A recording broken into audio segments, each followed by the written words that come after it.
Welcome to Spooky Pookies. Welcome back. It is True Crime Week. Before we get into it, thank you for tuning in for the second episode, or thank you for hanging around. We've had a lot of DMs fly in from people that found the podcast through TikTok, Instagram. We had one from Facebook. Oh, that's crazy. And I found a lot of people are binging, which I like. I like a nice binge of our podcast specifically. Yeah, so please binge. And so please binge away. And like we have to at the start of every episode, if you enjoy this, if you like these topics, give us a follow on Instagram. We're on TikTok. And if you are on YouTube, please subscribe. I want my Zoella 2014 moment. But we're going to take it straight away. Where are we? What do you have for me? Well, today we'll be in New South Wales, Australia. Now, if you're not from Australia, you probably wouldn't have heard of this case. It is probably a high possibility if you do live here. I don't know any time though. Yeah, well, I feel like obviously it's not well talked about or often talked about. And this time I'm going to go in with a story type format instead of what I did last fortnight. Yes. Yeah. Okay. So and you ready? I know I made a comment before we go in as well, that we had tried doing this episode once and we had like just so many technical difficulties and I was just, get out of my house. Yeah. No, we both just were like, we're going to come back to it. So all I know is that you slipped up and you said the word cannibal. Any chance they're still in business? I got a co-worker they might fucking like. She's still alive. Oh! Sick. So that is correct. So that's the same topic. So it's involving a cannibal. Yeah. Okay. Give me a drink of my Coke Zero because I'm a little nervous. But we're going to get into this. One moment, everybody. Sit break.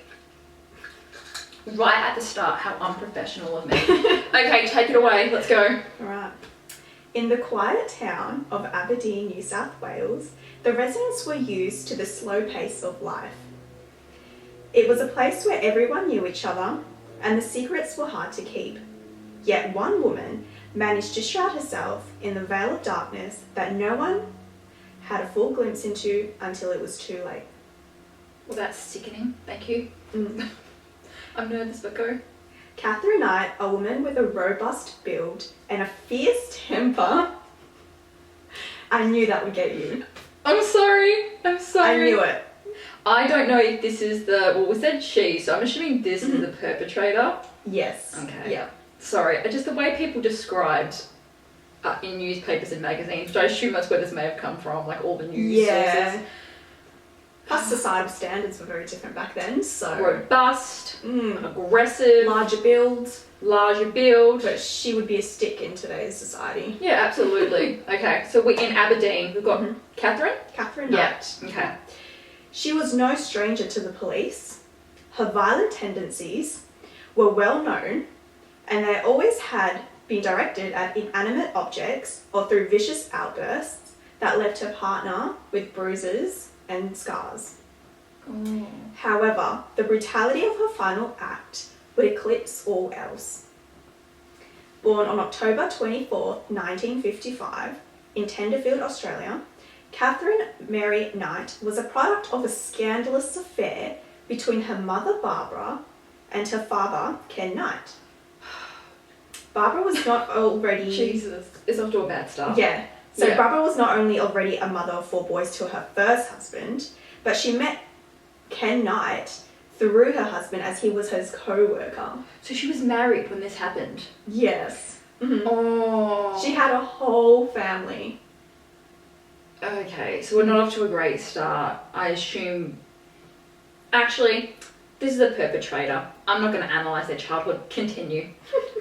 I think we'll come back around We'll come back to the that. end. Nature and nurture is always an interesting discussion, but yep.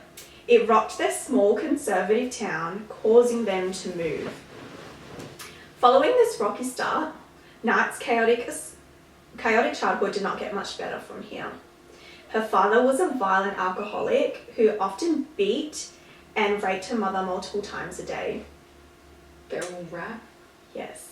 Knight herself claimed that she was sexually assaulted by like other family members till she was about 11 years old. So okay. by my research, she wasn't sexually assaulted by her father, Yeah, but just by other still family other members. people. Yeah. Yeah, okay. So at school, Katherine was accused of being a bully and even threatened a group of boys with a knife. So this is young. This is pretty Yeah. intense behaviour to be starting off when you're in school. Yeah. Yeah, That's I'm assuming I've it's seen just this like at an home. outburst because of the sexual assault that was happening at home. Could be. Yeah. She reported telling her mother once about a sex act a boy wanted her to do, and she didn't feel comfortable with it, and then the mother reportedly responded with, "Put up with it and stop complaining." Oh, that's really... I'm trying not to get... I don't want to use too much bad language when it comes to this, just because I'm trying to be like a little bit careful with my words, but I will in this instance. That's fucked. Yeah. Who says that to your kid? Yeah, 100%. And I don't even want the excuse of like, those were the days. No, they weren't, pal. Like, tons of women have been in that predicament and their mums have not turned around and said, put up with it. Yeah, like... That's disgusting. Yeah. So she's in a violent household. Mm-hmm. The mum's not helping, clearly. No. And the dad is a knob. Yeah. That's the nicest word I can use. Yeah, very nice way to put it. Yeah. Human trash, garbage, rapist. Yeah. Continue, onward we go. So although she was a star student growing up, she struggled with murderous rages whenever she was upset or stressed. So she would just very quick tantrums. downward spiral. Yeah. So it was like she's prone to like, is it violent outbursts or emotional outbursts at this point? I'm guessing these group of boys have kind of upset her in a way, and she's gone, well, I'm gonna stab you. So it's a very 0 to 100 like real quick. Yeah, don't threaten to stab someone, but then it's also like kids. Again, I don't know what this person has fully done. I know Cannibal is involved in this, but I am assuming like to some degree they've done something to annoy her, and obviously like, don't threaten someone with a knife. Yeah.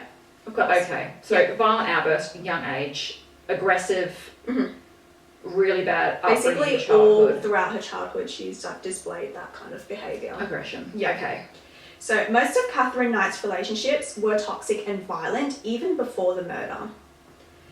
While working at a butcher shop, Katherine Knight met David Kellett, a heavy drinker prone to violence much like her father. Knight shocked Kellett by joining in one of his drunken brawls, revealing her own violent tendencies to him. What do you mean joining in? Like, was this a bar fight and she just kind of jumped off the bar and joined? Maybe, or maybe they... Don't say maybe. It's a potential. She could have shown multiple and so times she turned around and he was violent towards her and she whooped his behind. So essentially she's meeting grown men's strength. Yeah. Yeah. And it wasn't long before Kellett realised that Knight could do some serious damage, and she often overpowered him. Wow. Yeah. So this is a man that's drunk, probably angry. Prone to violence. Yeah. So they're not really looking at what they're doing. They'll just hit any target. It's feral, but it's the truth. And she is overpowering beating him. Yeah. Okay. Yeah. So in 1974, Knight persuaded Kellett to marry her, despite him being drunk during their ceremony. Oh, I would leave. Yeah. Why would you want to marry she probably that? enjoyed that. That he was drunk. Yeah. Imagine having to be drunk to get through a wedding. As the groom, yeah, it's a bit traumatic.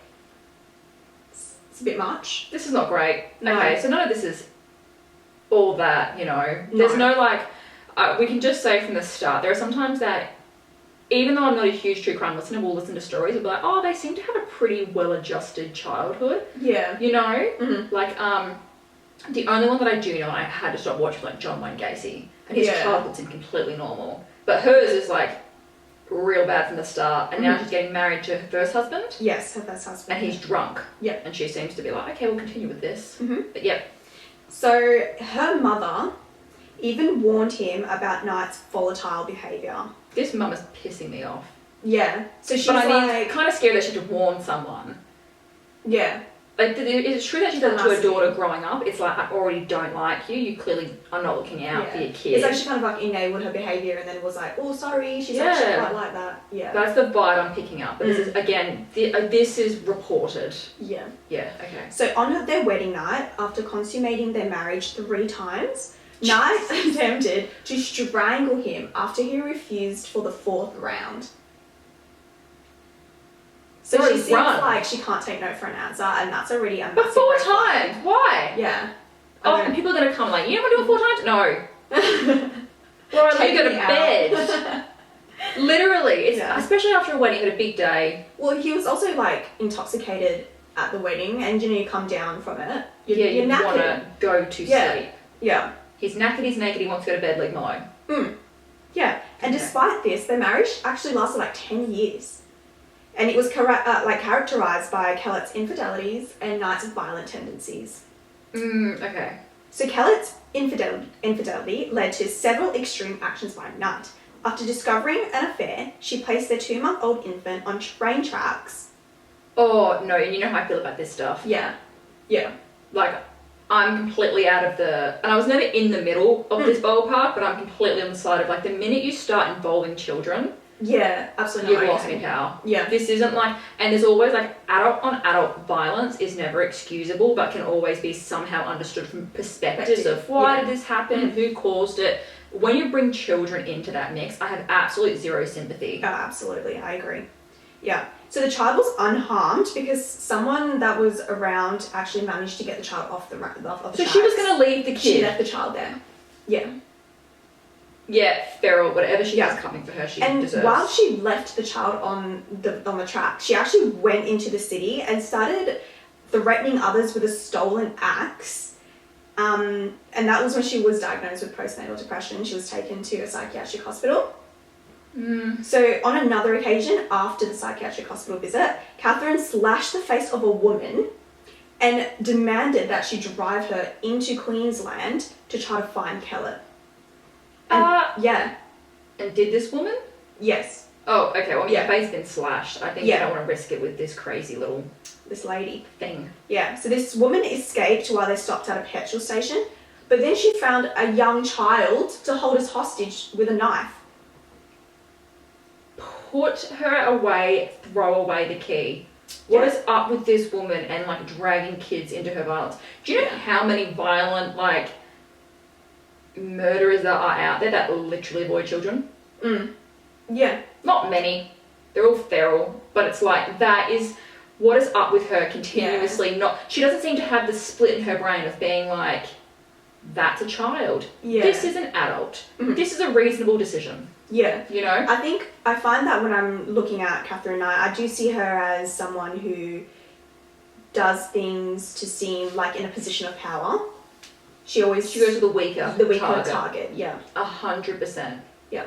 And I don't know if it's because she knows that she is more of a... I guess, I mean, they call her robust, but when I look at her picture, she's quite petite. She's definitely not a muscle mummy. What is that? A muscle mummy? Where did she yank that Uno card from? Sorry, that's like my inner teenage... She's not a muscle mummy. No, she seems average size, so thank you for the distinction. Okay, that's all I'm going to call her now. What's the muscle mummy up to now, Liana? So the police come, obviously, and disarm her and send her to the psychiatric hospital. So she's suffering from postnatal depression? Is that what's... Yeah. It's not okay. It's not excusable, but it's not uncommon. Yeah. But I don't excuse it for her strictly because she already has a pattern of violence. There are women that will have postnatal depression and will do things that are completely out of whack with who they are naturally. Yeah. Sorry, I'm still thinking about the muscle mummy. Sorry. Muscle mummy in the psychiatric unit. Yeah. Go on. Ooh, I'm crying. No. So when she was in... I'm sorry, guys. We're gonna calm down in 3, 2, 1. Take it away. Okay. So when she was in the psychiatric hospital, That part's not funny, by the way. Leanna just can't stop giggling at her own joke. Sorry. In a true crime podcast too, can you believe? Okay, no. Take it away. Okay, so when she got arrested and Mhm. taken to the psychiatric hospital, this is when she confessed that she was actually going to murder a mechanic who enabled Kellett to leave her, and that's why she wanted to go into Queensland. Oh. Yeah, back into the main city. But like, despite this, Kellett took her back and they reconciled until their relationship ended for good. This seems like domestic violence, though. I can't Yeah. say it wasn't an equal part of if he has violent outbursts, that he wasn't abusing her, Mm. but this could seem like he was also in the midst of a violent relationship. Yeah. Kind of, he's got kids with her. You kind of feel like you have to take them back. That's Yeah. what a lot of people get dragged into. Mhm. But I can't make assumptions because they both have violent tendencies. Absolutely, yeah. So following her breakup with Kellett, Knight quickly entered another turbulent relationship with David Saunders, a local miner. Her jealousy and suspicion led to violence, including the killing of Saunders' puppy in front of him to serve as an example of what she would do to him if he ever had an affair. So her reaction is, in the case you ever cheat on me, let me show you what will happen, and she murders an innocent dog. Yeah, in front of him. him. Mm-hmm. And he left her, right? I would not put up. You touch my animal, I'll bury you. Yeah. I'm not so, kidding. After she told him this, she then proceeds to knock him unconscious with a frying pan. So she and this man, they had their another child together With this guy? with this guy. Just one? Yes, yeah. That was another girl. Yeah. So she killed his dog and then knocked him out with a frying pan. And she still... Why? Why do you do this? I'm so mad. But also, I just need you to know, just the level of psychotic. First of all, I Yeah. get really mad when animals are involved. Like, I get mad when yeah. humans are involved. But Just it's like, another overpowering it's situation, yeah. It's like I said before, though, she's going after targets that are weaker and that can't fight back, including Yeah. her own children and now an innocent dog. So it's just the fact that a fry pan. Yeah. I know. She heard "Get Back in the Kitchen" and she really kind of took that Literally. and sideways. Yeah. But she's pissing me off. Yeah. So ultimately he decides to leave her after Yeah, good on him. she stabs him with scissors. Oh, yeah, you kind of want him after that, I'm not going to lie. Yeah. So he's been knocked out by a frying pan and stabbed by scissors before he's gone, well, gotta go now, I guess. Yeah, but again, another episode child, of domestic yeah. violence, Mhm. another child. And also, too, it's like, we don't know if these men were as violent back to her. Yeah, we know that David Kellett was. Yeah, so we don't know if this guy was. He might have just Yeah. been caught up Yeah. in just the worst situation of his life. Okay. Yeah. So then after this, Knight began a relationship with John Chillingworth that lasted 3 years and resulted in the birth of their first child. I mean, their first son, sorry. And is there anything recounted about this relationship? It all seemed... No, this one seemed okay, but Okay. it ended when he found out she was cheating on him. Can I just say that his last name is like the most villainous last name I've ever heard? Chillingworth. Chillingworth. Yes. That's a DC... I don't want to say villain, because he could be a really lovely guy. Again, Yeah, I got caught up in wouldn't. an abusive We relationship. actually, Chillingworth's like relationship with her, Seemed normal. there wasn't much about it at all. It was only the fact that she cheated on him. So I wonder if that's why it was normal, because she was getting some sort of a... Because I find cheating to be a sick, disgusting, Well, I mean, to horrible be thing. honest, she's displayed violent tendencies throughout every single relationship, so there's no doubt in my mind that she didn't display that towards John Chillingworth. So Yeah, and they've got a kid as well. yeah. Yeah. Which is, everyone wonders, like, well, why didn't they just leave? Or why would you get into a relationship with someone knowing she's got a violent past? Because everyone here knew each other. You have to keep in mind, too, is that abusers are extremely talented in making themselves seem like, either the victims, Yeah, absolutely. or that somehow their violent act was just an act. It wasn't, I didn't mean to do this, or it was just, we weren't in a good relationship. It could be whatever many excuses, and if she falls pregnant or she has a kid, it's even harder for a lot of people to get out. But as you go on. So their relationship ended when Chillingworth discovered that Knight's affair with John Charles Thomas Price. Wow. We're going to have to cut that part out. Why? Because I stuffed up. We're going to rewind. Okay, off you go. Okay. Their relationship ended when Chillingworth discovered Knight's affair with John Charles Price. Yeah. Initially, Knight and Price's relationship seemed stable, but tensions rose when Price declined her marriage proposal. So she's Yeah, fair enough. obviously had an affair. Yeah, And with this guy. With this guy, and he's Yeah. gone, I don't want to marry you. So she's proposed to him. Yeah. He's like, I want none of that smoke. Yeah. And then what's she do? Because I assume she did something, because this is the pattern that we're following now. Yeah. So Knight retaliated by framing him for theft, resulting him in a dismissal of his job. Did it say where he worked? What kind of theft? Or that's just I'm pretty sure it generic? was a store. A store. Yeah. So he loses his job. Yep. He doesn't marry her though, right? He doesn't get married at all. No, Okay, cool. no. So he kept to his guns. They Good briefly reconciled, Mhm. but Price refused to let her move back in, and that's when Knight's violent tendencies escalated. She hears the word no, and her immediate reaction is, well, I've got to be an asshole now. I clearly have to commit heinous acts of violence towards you. Yeah, okay. Yeah. So by February 2000, Knight's aggression just escalated in an attempted stabbing of Price, prompting him to obtain a restraining order to protect his children. So he had children with his previous wife that he was married to for 14 years. Yeah. They remain on good terms, so... That's good. Yeah. But it shows that this guy doesn't seem to be the kind of, I know that any of them were. I'm just saying, because we're talking about him, that he clearly cares for his kids. Yeah. He's literally taken a restraining order out to protect... Was it a restraining order? Yeah. Yeah. To protect them. He's still on good terms, so it seems, with his ex.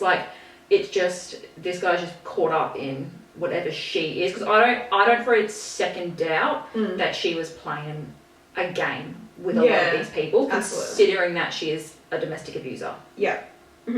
So near the end of the month, Price expressed his fear of his own safety to his co-workers, stating that if he ever went missing, it would be because Knight had killed him. Well, that's horrific. Yeah. That's pretty scary. I would hate having to go. I can't imagine being in the mindset of having to literally go to my co-workers or say to someone legitimately, if I go missing, this is who's done it. Yeah. The position that your mind must be in and the ideas that are floating in your head for you to even consider having to say that to someone. But okay. Yeah. So on Tuesday, the 29th of February 2000, in the small town of Aberdeen, it would be forever changed by what transpired. You're doing really well, and I'm going to keep all of that in because that was glorious to listen to myself. Because I have a stutter, so... The small town of Aberdeen would be forever changed by what transpired. Wow! Yabba dabba dooba, transpired. Continue! Behind the walls of John's modest home. Katherine had meticulously planned her actions, and she took time off her job at the abattoir where she honed in on her knife skills. Pause. We're talking about abattoir, they're like murder animals, right? Yes. Okay. Well, guys, it's a slaughterhouse. Yeah. I'm technically a vegan. I'm so not. obviously I've got feelings about I'm just that's a pretty if I was listening to a true crime case and they started out with her profession was in abattoir, it's not looking great from the start. No, and do you want to know what else? A little fun fact about that as well? That there's also a person named Kel Knight from Kath and Kim, and he also was a butcher, and they could have correlation there. No, something even more screwed up. What? She claimed that working in the abattoir was her dream job. Ugh. Oh. Yeah. Ew. Why? Couldn't tell you. I couldn't explain why that would ever be. Folks have weird dreams. Yeah. I'm all for, for instance, tangent, when my brother was in preschool and they asked him what do you want to be, his response was garbage truck driver, and it was so cute. He loves them. I think he will, right? And it's just funny how kids will just come up with the most random dreams. Because he loves them. Loves them. He would wait out the front for them. Oh, bless him. But their job is hectic. Yeah, I couldn't imagine it. But I also wouldn't want to work in an abattoir either, so... No, that's what I'm saying. It's jobs that people you wouldn't normally think they gravitate to immediately. Yeah. So for her to be like, my dream job is working in an abattoir. Yeah, slaughtering cows and sheep. Yeah, the human psychology behind that, but off we go again. So these skills would soon serve a far more sinister purpose. So at 12 p.m, Katherine visits several shops in town, purchasing a variety of items, including a new set of lingerie. For her 4th time? Jesus. Okay. So at 1:30 p.m, Katherine returns home and she cleans the house. She wants everything to be perfect for what she has planned. Katherine cooked a lavish meal for herself and John, and she moves around the kitchen with methodical precision, her mind focused on the evening ahead, a deceptive calm before the storm. I'm quaking in my boots at what Muscle Mummy is about to do. I assume it's not great. No. Because you're getting a little bit more twisted with your words. Okay, I don't need a sip break, I can do this, let's go. So at 6 p.m, John Price returns home from work. Oh, I feel really bad that it's John. I hope nothing happens to him. Because he seems, oh, okay. Continue. Tired, but he's obviously pleased to see that Katherine has prepared a lovely meal for him. He has tried to dismiss the uneasy feeling that he's had all day. How do we know this? Is that reported? Yeah. So he said to people? Well, he told his co-workers that he felt he didn't want to go home, basically. And his co-workers didn't want him to go home. But he's gone, I need to for my kids. Oh, that's a bit freaky that he was. So he's not told wanting to people return. that he was like terrified to go home, but he had to for his kids. Yeah. Oh, okay. The couple ate, and then later after dinner, they watched television together, and Katherine is displaying unusual affection, trying to maintain the illusion of normalcy, I guess. Yeah, could be. Like, it's... To people like this, they get a kick out of knowing that they're A, a step ahead, and B, you've got no idea what's coming. Like, it's... Yeah, they're sick and twisted. This is probably fun for her. Okay. So around 10:30 to 11, John decides to go to bed, exhausted from the day's work, and Katherine tells him that she'll join him soon. As he climbs the stairs as John went to bed, Katherine watched him with an intensity that contradicts her true intention. Freak. Continue. So as John slept, Katherine reached over beside her bed to grab a butcher's knife that she always had by her side. Why? So there's reports that she used to decorate her house from floor to like ceiling of like everything that she owned, right? And she was so obsessed with like pictures, knives, paintings, little knickknacks. She'd place them everywhere. If I walked into this house, I would walk the fuck back out so quickly. Yeah, she would have all her butcher's knives and knives in her bedroom on display because she was just obsessed with her life, I guess, her lifestyle. Her lifestyle. At her job.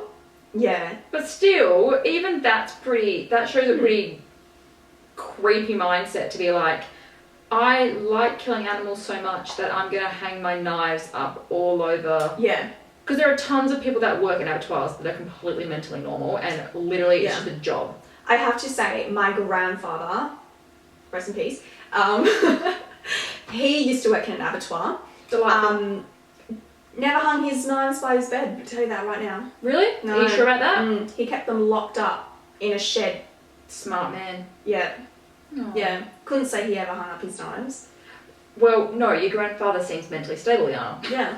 Yep. Well, Okay, never mind. No, he is.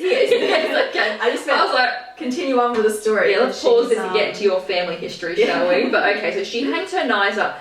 I can't believe she's decorating her house from the bottom to the top with everything, including knives. That just is freaky to me. It's weird. Yeah. Not even just because it's like, oh, the mindset. What if you hurt yourself? That's my thing. A lot of people don't do that. One, because they're sane. Yeah. And you also have to remember that she had like young kids as well around the house. Yeah, so it shows that a complete lack of regard for her own safety and the safety of others. But okay, so she reaches and she picks up a knife. Yeah, butcher's knife. Butcher's knife. Yep. Gross. That was by her side, and the blade was sharpened to perfection. She approached the bed with a chilling resolve, her mind with a maelstrom of rage and obsession. The first stab was precise, entering John's chest, jolting him awake. He barely had enough time to react before a flurry of blows followed, each one more vicious than the last. John fought back, but Catherine's fury was unmatched. His blood splattered across the room, a grotesque testament to the violence of the attack. It is said that she stabbed him at least 37 times. I actually have no words for that. That's heinous. Yeah. Especially when he's asleep. Yeah, he couldn't. There She's was like no she's a transference to coward fight through back. and Yeah. through. In every ounce of her Aspect, violent aggression. Yeah. Okay. She skinned John with the same precision she used at the abattoir. She then decapitated him, placing his head in a pot on the stove. No. Yeah. Mm-hmm.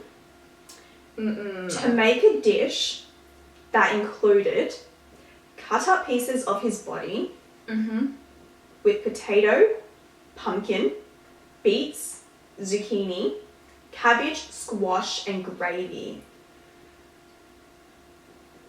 But her acts did not end there. I'm like, she had a full-on meal. Yeah. Of his body. Mm.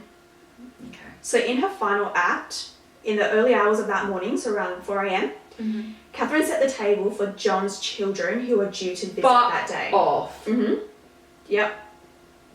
Oh, this just gets worse. Not that like the murder wasn't the worst part, but every time we get another detail, it escalates. Yeah. That is sick. And I sick is like, again, the easiest word to use, but I think my brain is so rattled at the idea of someone making a meal out of another human being. Yeah, and then try to serve it to his children. children. And then try to serve it to your his kids. It's insane. You fugly little rat. Okay, sorry. I'm not sorry about saying that about her, but yeah, that is just a different level of like disgusting, decrepit, crazy, heinous. Like every word we're all thinking in our minds about. I can't imagine you feeding it to kids. But again, it's the whole point that she does not care about children. No. She has no ounce of... And that's the craziest thing to me. Maybe just because, like... I don't want to say it because I'm a woman, but it's like I could never imagine... One, killing someone because I'm not fucking deranged. Yeah. But involving children in my crimes. Yeah, absolutely. But okay, yeah. Yes. So she dished and arranged the plates as if it was a normal dinner. Beside each plate, she placed a note with the children's names.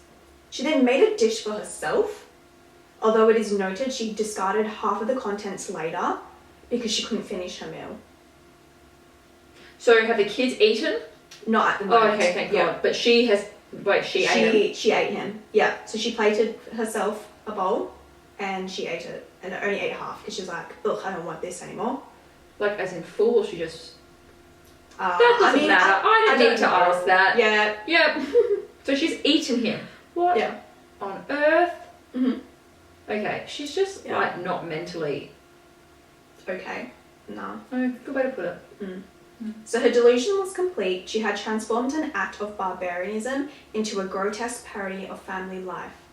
In the morning, around 6 a.m, a neighbour grew concerned when he noticed that John's car was still in the driveway, and his concerned employer became worried that he didn't show up for work and sends another co-worker to go check on him. Because you have to remember that he did say, if I'm not here, I'm dead. Crazy. Yeah. Human instinct is something that will always be spectacular. It knows no bounds. Like, absolutely. The amount of times that people have been like, even though on any other day I would consider this fine, today it is not. No.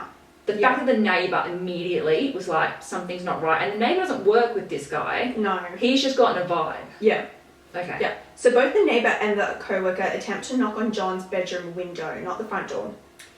But then they notice the blood on the front door. Huh? Yeah, they notice the blood on the front door. And that's when they call the police. Yeah, good call. But the fact that, I just want to go, I know I just interrupted, I apologise. The fact that they both immediately were like, knock on the window. Yeah, not on the door. They didn't go to the front door, which tells us, again, everything we need to know about these people, or this person. Yeah, it's crazy. So the police were called, and upon entering the house, they were met with a scene out of a nightmare. Blood soaked the floors and the walls, and the smell of cooked meat permeated the air. And the mutilated remains of John Price's body lay in stark evidence of Catherine's heinous act. Oh, okay. Yeah. So in the kitchen, police found Price's head boiling in a pot of vegetables on the stove. Yeah. So they've come into the absolute, like, worst. The middle of the crime. Yeah. Yeah. So Catherine was found in a state of near unconsciousness or a comatose-like state after taking a large number of pills in an apparent suicide attempt. Yet again, cowardly, wants to just get out of it scot-free, And basically. you know what? If you believe in any sort of high universal... Oh, no. Oh, to anyone that just heard me and Liana go silent, my tarot deck just fell after I said high power universal. Everything is fine. It'll be fine. Just pick it up. It's all good. Don't you fall again. Do you know what? You're just going to go sideways. That's what you're going to do. Don't do it again. But what I was going to say, if it falls over again, I'm cutting this podcast short and I'm performing an exorcism on myself and you, and I'm never ever speaking to the public again. That I've lost my train of thought. I'm petrified. Yeah. That's spooky week next week, which I apologize to interrupt.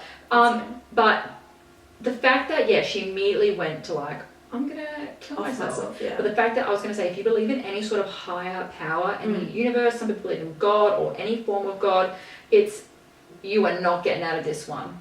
Absolutely not. Like, you're going to suffer on earth for what you did to this, like, man. Yeah. Which, in my mind, I've heard nothing bad about this man. I assume he's completely innocent, not violent towards everyone. I didn't see much about him, no. And he's got kids that he's trying to protect. So, in all sense of the word, like, it's just disgusting. It's just someone got caught up in another person's, like, violent dreams. Yeah.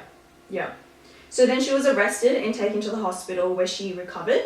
Mm-hmm. But the town of Aberdeen was left to grapple with the horror of what one of them had just done.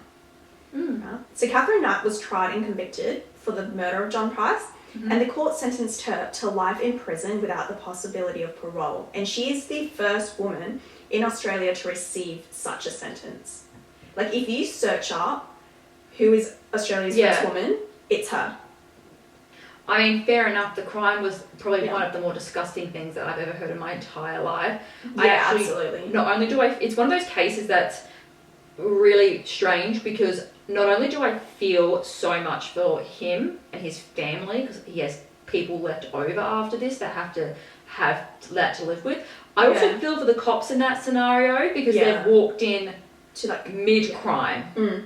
The smell, I could like... The fact that there was cooked meat just like in the air. It's more what was in the pot. That I would never ever forget seeing something like that. No. So everyone else that was left over after this suffers. And that's why I think should be taken into account when someone commits a crime this disgusting and cruel and heinous, that it's not just the person that's gone, that they've lost their life in such an awful way. Yeah. The people left over.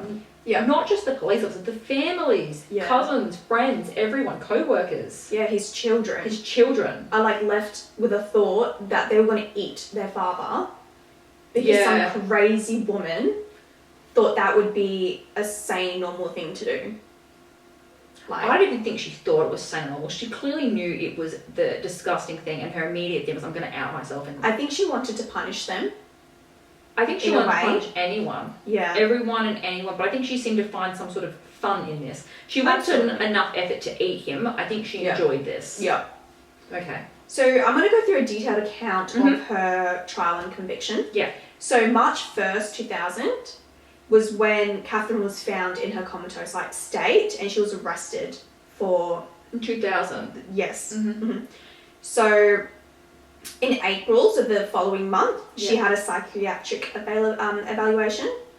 So in Australia, we have something, not in Australia, I guess we have a variation. It would be everywhere, but we have something called fitness to stand, and basically it's just an evaluation by a healthcare professional to see whether she is cognitively able to understand the trial and be a part of the trial and understand what's happening. Yeah, like do you have are you mentally competent enough that you can make a decision for yourself? It just goes through like a criteria to ensure that she's able to cognitively and mentally be there and understand what's happening. So in June the following month, actually no, I take that back, June 2001, so a whole year and a few months later, she has the committal hearing where I guess the judge decides whether there's enough evidence for a trial to go ahead, and it does. So a few months later, on October 15th, the trial begins, and Katherine is at the Supreme Court of New South Wales, and the court is packed with media and the public. Well, this is probably the first case of a female cannibal in Australia. Yeah, it was a high-profile case for sure. 100%. I think I find... I feel like cannibal cases are pretty rare anyway. Yeah. Like, you don't have a lot of people that are serial killers that want to also eat. Yeah. That's pretty Going off a bit of a tangent here, I don't like high-profile cases. And I know, in a way, it's good because people get to see... And, well, everyone deserves to know what's happening around them. And that's normal. Yeah, bad things... Just because you don't hear about bad things happening doesn't mean they don't happen. Sometimes it's good to be educated about the dangers that are out there. And this topic does raise a discussion about domestic violence. Yeah. But, like, what I was going to say, now, is that it was so much easier back then to kind of cut off high-profile cases because media wasn't massive back then. But now it can heavily affect the jury. Like judgments and how someone's decision. So in court normally, like, if you're going through a trial, you would have your judge, you'll have the jury, and that's where you have, like, jury duty and things. Okay. But our media can heavily bias our jury, and it can be detrimental to the proceedings, right? Mm-hmm. It would have been so much easier back then to cut that off. Because I was like with the Idaho 4 case, where basically the defendant was like, is this even a fair trial? Because it's so heavily on media. Yeah, it doesn't. It is basically biasing our pool of juries. So it's kind of crazy. I get that. Yeah, so it's kind of crazy that back then it was such high profile. It was the fact that there was enough traction that everyone in Australia was probably aware of it, because I mentioned this case to, because Liana doesn't tell me, but she might sometimes say like, oh, it's this name, and I won't go out of my way to research it because I'll wait for her to tell me the information. Mm-hmm. But I mentioned this like people in my family. I just said the name and they were like, oh, I remember that. Yeah. Because like we were babies when this happened. Mm. They're like, I know exactly what you're talking about. And they live across the whole state. The fact that back then this was reaching everybody. Absolutely, yeah. But okay, we're in court. Yes, we're in court. So Katherine pleads not guilty to this, and basically her defence team argues that she had a diminished responsibility due to her mental state and because of her previous mental health records. Yeah. Okay. Which it's very normalised nowadays for people to plead insanity. Right? You ate somebody. Yeah, but I feel like now she kind of messed up because it's like you can... Like, obviously there's been cases where people have been let go because of pleading insanity. There have been cases where people have been actually mentally ill. You can't excuse the fact that you ate him, you cooked him up, you ate him, you tried to serve it to his children. That is beyond mental illness. That is evil. Yeah. Mm-hmm. So in October 2001, the evidence presentation is laid out to the prosecution. Yeah. And people were absolutely, like, distraught at the amount of forensic photographs that were being... investigated and... Yeah, I can imagine. Yeah. Because just hearing about it made me feel a bit queasy. Yeah. I can't imagine seeing the photos. Yeah. And there was also a psychiatric testimony, and the defence and the prosecution had very different opposing views to it. So her defence was that Katherine's long history of mental illness and her her traumatic past contributed to her actions. Whereas the prosecution counters it with a premeditation. Yeah. And there was evidence of that, and there was a methodical nature to her crime, which she literally planned it out. What do you 100%. Mean? It's just like, oh, it was like a spur of the moment, mentally unwell. Yeah. She had a bad childhood. I understand, like, the defence was on her side because that's what they're supposed to do. Their job is, what can I find here for anything that would get this person a lesser? Yeah. She ate somebody. Yes. But we also have to count into a fact, like, all the things that she did as a child, all her previous relationships that she's, domestically abused them, assaulted them, wounded them, unlawfully wounded them. Tried to kill her own child by leaving the child on train tracks. Yes. It is all down to the fact that everything is premeditated, and it was definitely not because she was having a manic episode, or it wasn't because she was having a meltdown. It was a genuine it's built into her behaviour. Yeah. So in November in 2001, she changed to plead to guilty. Mm-hmm. And that was when the judge convicted her of life imprisonment without parole, and he states it was one of the most horrific he's ever encountered. Mm-hmm. And she demonstrates a complete lack of remorse and an extraordinary level of violence. So she's still at Silverwater Women's Correctional Centre in New South Wales. I saw a picture of her recently. She's a little bit older now. I'd say she's probably in her 60s, Yep. 70s. So to anyone that can just hear a sudden change, potentially in volume or discussion, we had a really sudden stop. The camera stopped working. Yeah. And then we heard someone walking in my attic, which you might be like, No, I heard it. No, Liana is trying to film the noises as they happen. Yeah. If there was actual footsteps, there is a man in her roof, 100%. Well, that's what it probably sounds like anyway. Great, thank you. It's John Price. Liana has a habit of finding a situation that scares me and somehow just, she's all gas, no brakes. I spilled makeup everywhere before she got here because if I don't, I look sick. And she looked at me and she went, I spilled makeup on my leggings once and it completely ruined them. Thank you, Liana. Not being realistic. Yes. But she's 70 years old. We're going back to the story. Yeah. Not the story, the case. Yeah. And she's in a correctional facility. Mm-hmm. And has she tried getting out is my question. Oh, like appeal it? Yeah. I don't think you can appeal. Life? Yeah. It's very hard to appeal. I think that kind of case would be hard to appeal. But don't quote me on that. But I'm pretty sure it's really difficult to appeal life without parole. Mm-hmm.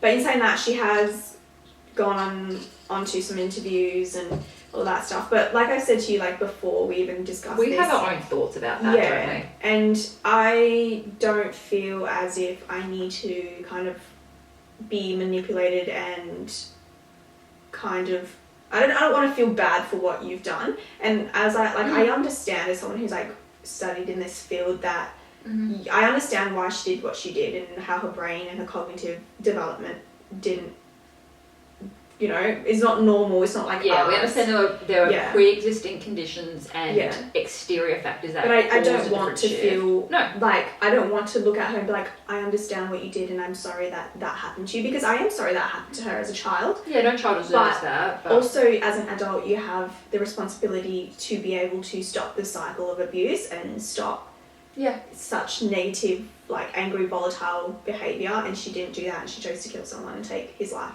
So I don't like watching those interviews because it's just a manipulation tactic, basically. I completely agree with you. And there is a difference to me and to you in bad behaviour and then violent behaviour. Yeah. If this was someone that had a really, she clearly had a traumatically rough, abusive, sexual assault based childhood. Yeah. And she went on to commit general acts of not that assault is ever okay, but a one-off bar fight or just her life is hard and in shambles. It sucks, but that is what happens, and I can understand I would be sympathetic for that. Yes. I wouldn't be sympathetic once you go out and start killing people and harming your children. Yeah, I can sympathise with the situation she was brought into, but I can't sympathise with the situation that she brought herself. That she caused. Yes. Yeah. Yeah. I agree. And I'm the same. I'm not a big fan of watching documentaries of mass murderers and serial killers for the sheer fact that I really don't care what you have to say. You've been to court. I would prefer you just, to be quite frank, shut up and serve your time. I don't care. And again, I think it should be up to the victim's family on what they want. I think if they said something like, I'm happy for her in future to do an interview, or I'm happy for her to serve life or up to 30, I do think sometimes the victim's family should have more of a say in the punishment. They should be given the options of here's what you can kind of push forward as your preferred, which I know people are like, it's not super ethical. Well, neither is eating someone. Yeah. Okay? So I don't think it's that out of the realm of the victim's family to be like, I don't want her to ever give an interview. Yeah. And then she's got to shut up. And I think with people like this, again, I'm not sitting here and saying, this is every criminal, this is every murderer, because I am aware that every circumstance is different, because there are people that have murdered for self-defense.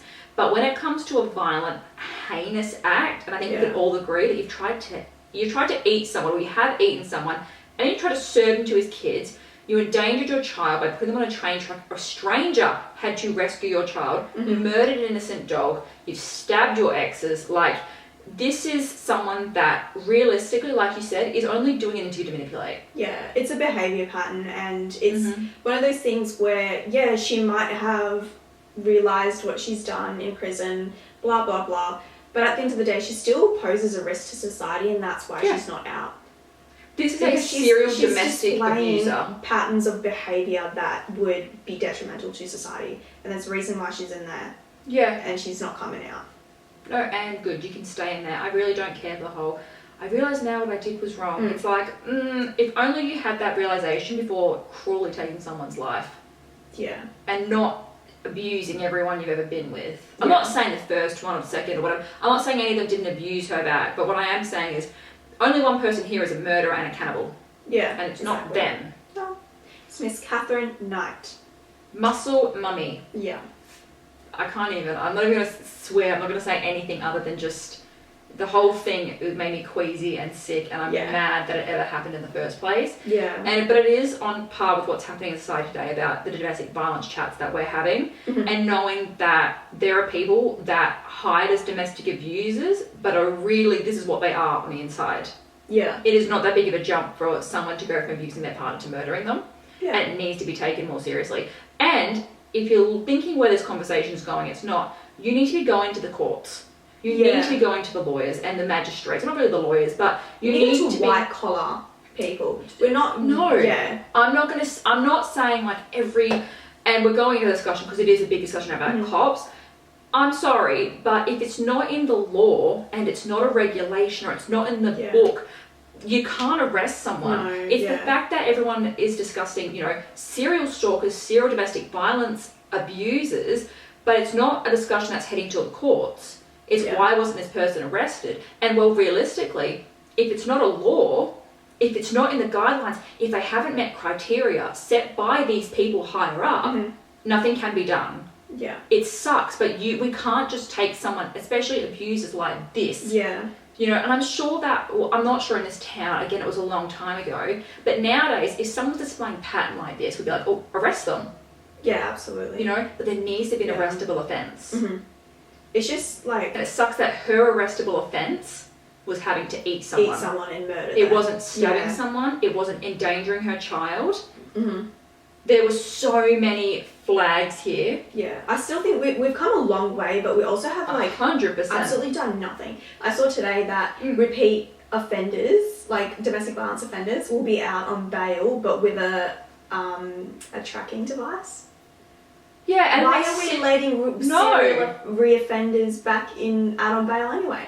No, and that's the thing. This is not someone, and domestic violence is never okay, but this is not two people fighting, they're both shoving each other or anything. No. These are people continuously abusing their partners, their loved ones, people closest to them, doing it over and over again. And then we're sitting there going, well, why aren't they arrested? Because they're getting let out. Yeah. That is the point. It is the courts and whoever sets that bail condition that chooses. I think we're just pointing fingers at the wrong people, and what we need to realise that it's not up to the people that you see, the frontline people that you see, it's up to the courts and the magistrate and the laws and the legislation. It's not up to the police.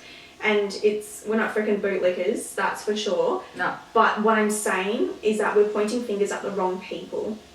Put it this way, we're not going to sit there and just join on a bandwagon when we can see that there's a root cause somewhere else. And the root cause is that if you're sick of domestic violence abusers getting out, then we should be going to the courts about that. We should be going to who is setting those bail conditions and who the fuck let them out on bail in the first place. Exactly, 100%. And on that note, we're going to be looking into probably a lot of the domestic violence foundations and stuff like that anyway, because it is one of, I guess, Australia's biggest epidemic at the moment. And if you can't tell, we're extremely passionate about it because it's a crime that is so easily preventable by putting these jackasses just anywhere else around one a week people. now, and that is insane to me, because I don't know if when you were growing up, did you ever see this many murders? Women getting murdered in the hands of men. I don't recall ever seeing